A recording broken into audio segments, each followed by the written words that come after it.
Ireland, off and on for a little better than 30 years.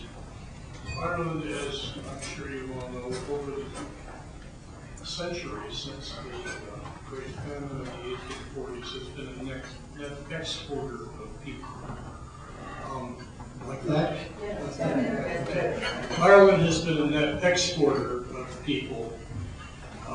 It is common to go to an Irish bed and breakfast and discover that the owner is the last person in a family of 8 and 9 still living in Ireland. All the rest have gone elsewhere, generally to America.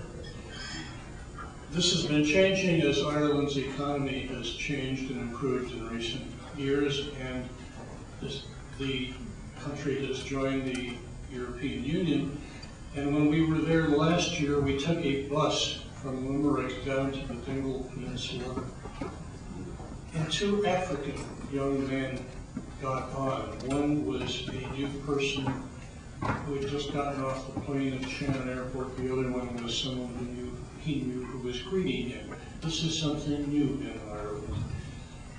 And I was reminded of that a few weeks ago when we saw a photograph in the Washington Post of a school that has been set up in Ireland for immigrants because they are coming from places that do not have a Catholic background, and therefore they have not, their kids have not been baptized as Catholic, therefore cannot go to Catholic schools. And so an organization in Dublin, or just outside Dublin actually, has set up a special school for immigrant children. There was a wonderful photograph of parents and kids standing there waiting for the bus, and every single one of these parents and kids was black. And I looked at that and I said, "This is Ireland?" What? Black Irish.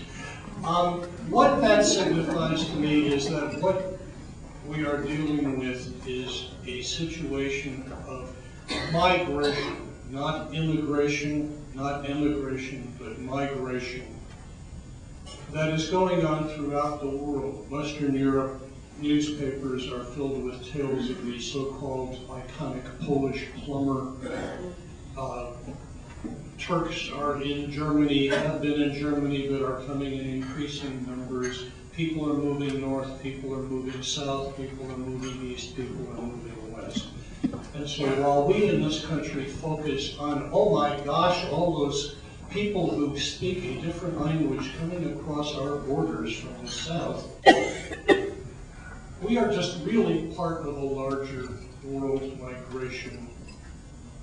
I was going to say problem, but I don't think problem is the right word. Let's just say a world situation. So this panel of 3 former ICWA fellows is going to look at this situation from different perspectives. Joel Millman, who is a reporter for the Wall Street Journal and has covered immigration issues for quite some time, was an ICWA fellow in El Salvador, opened the journal's Mexico City Bureau, and has been focusing recently on other global migration issues, Venezuelans in Alberta, Haitians in French Guiana, and so on.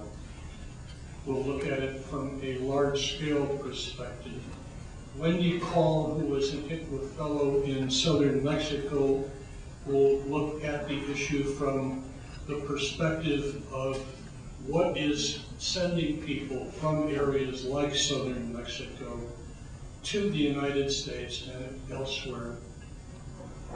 And Pramila Jayapal, who is an ICWA fellow in India and is the founder and director of HateFreeZone.org, which is a civil liberties and immigration rights organization.